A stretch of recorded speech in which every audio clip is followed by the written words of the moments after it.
What's up, YouTube? This is Tyler here from Yuki Bros, and I'm doing a deck profile on Spellbooks.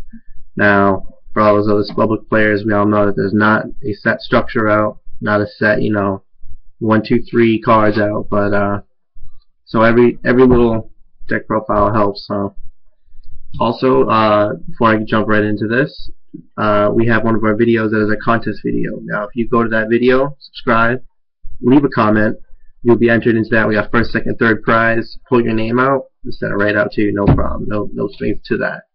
So let's jump right into the profile. Alright. Now we start off with our basic 3 priestess, which should be in every spellbook. I mean, she's the boss monster, she's dirty, she can get out, she comes out so many different ways. Then run 3 Temperance of Prophecy. Really good card. Play your Spellbook a tower, activate him, go right into Priestess. Hopefully you got a Wisdom in hand, search that thing out, drop Priestess, drop Wisdom. You got a nice, comfortable 25 boss monster out like nothing. I run 2 Spellbook Magician of Prophecies. I only chose to run 2 because I find that he's really good, but having 3 in your hand, having multiple in your hand at one time, and also he is only a 500 monster. You gotta remember that. But he's very good going into Gotchi as well as Shining Elf and all of that. I main 3 Veilers because this format it is a big deal, and Veilers is a complete, just complete stopper. It's phenomenal. Your opponent opens up a Tour Guide first turn. You like to drop that Veiler. Also, it's a spellcaster. You proc off of banishing it for other cards as well in light. I run 1 Summoning Monk. This was added. I chose to throw in because I seem to get clogged with certain cards. Like if you run a first turn Pot of Avarice, we all know if you don't get cards in your graveyard that fast, it's a pain, serious pain. I use this effect to get out my other 2 cards. Got Kaiku, and Tsukiyomi.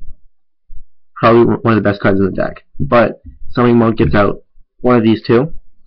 And depending on what situation you're in and what you need, you throw it right out there. You need to go into a combo with Tsukiyomi. Go right into a combo. You can flip your Spellbook Magician face down, get the effect again. You can also sync for 4, and you can get into a lot of combos, which I'll explain later. Also, we all know that this effect facing dragons and insectors in a lot of decks in general, sucks for them. And our last 2 monsters is Trag. This was a card I wasn't too comfortable with running, and then I was convinced by another team member, Danny, that it's just the best card in the game right now. I eventually became in love with this card because with Spellbooks you continuously search and you continuously add.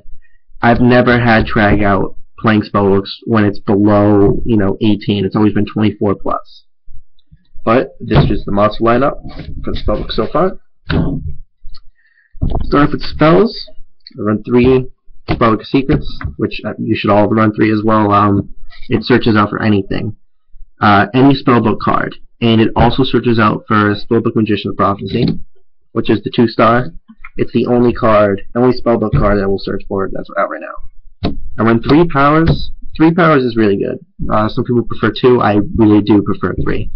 Because it's 1,000 plus attack. You got a BLS on your opponent's field, and you bring out Priestess, and you have nothing to pop because you have no spellbooks because Tower. Book a power. Get over it, and then search for another one. It's awesome. I run 2 towers because even though if you run 1, you can't cycle through it. It takes about 4 or 5 turns, to cycle through it and get it out of your deck again. Running 2 is just a lot more consistent. I personally like to start off every turn drawing 2, and if it does get popped, the effect is you're guaranteed a Veiler because ruling on this, it counts itself. You're guaranteed a Veiler. 1 Spellbook of Fate. This was a late add-in. I decided to run. I really do enjoy it a lot actually because it's very situational and it is a quick spell. So they bring out a big boss monster, you can't get rid of it. Sacrifice, 3 of your cards that you have in the graveyard, banish it, banish that monster. 2, change the position of your monster. If you banish 2, that's also good with your type of plays. If you have Tsukiyomi on the field, you activate it on a monster, flip it back up. Flip the monster back down, flip the next turn. It's just really good. 2, Spellbook of Life. 3 is sometimes a clog. I mean, 1 is 2 less. It's basically a Monster Reborn, and I happen to run it with Foolish.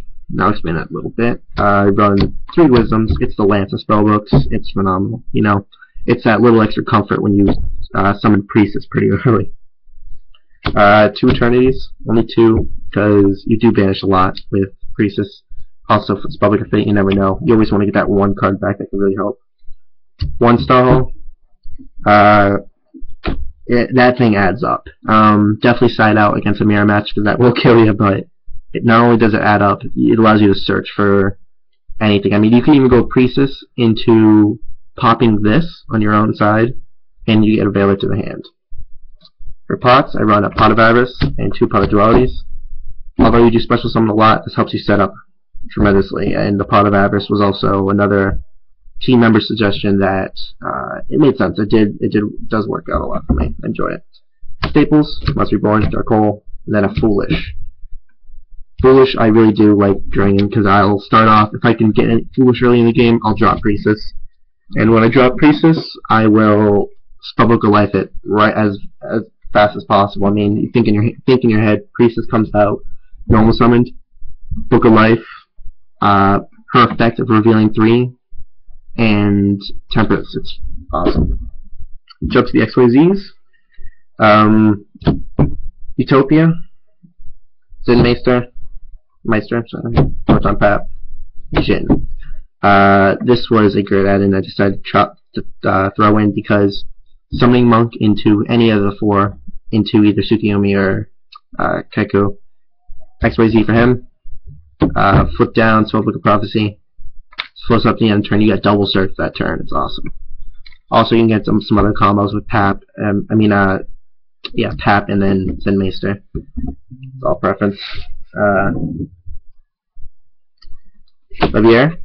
Zen means Giga, Acid, Leviathan. Acid for that skill drain rock's not always a pain. Levier because he's so good in Giga. It's phenomenal. Those are the 3s. Gachi.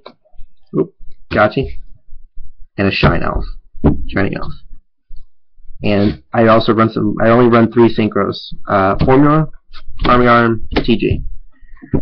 I wasn't running these originally, and I realized that sometimes you get that weird hand if you run Stoic of Prophecy, which I chose to take out personally, but the premise is you happen to run it, you do get in that Veiler Stoic thing and you go for Formula. TG is a spellcaster, he does proc off of it, and Army Arm is just good in general. You know, you got those 2 and 2s, or 2 and 3, sorry, or 1 and 3, because Veiler and Temperance are Veiler and any other of the 3s, you can get them out. So that's about it for those spellbooks, and I will be throwing up some more 1v1 videos, you know, and I'll be editing this as we go. If anyone's got any comments, any suggestions, I'm always open.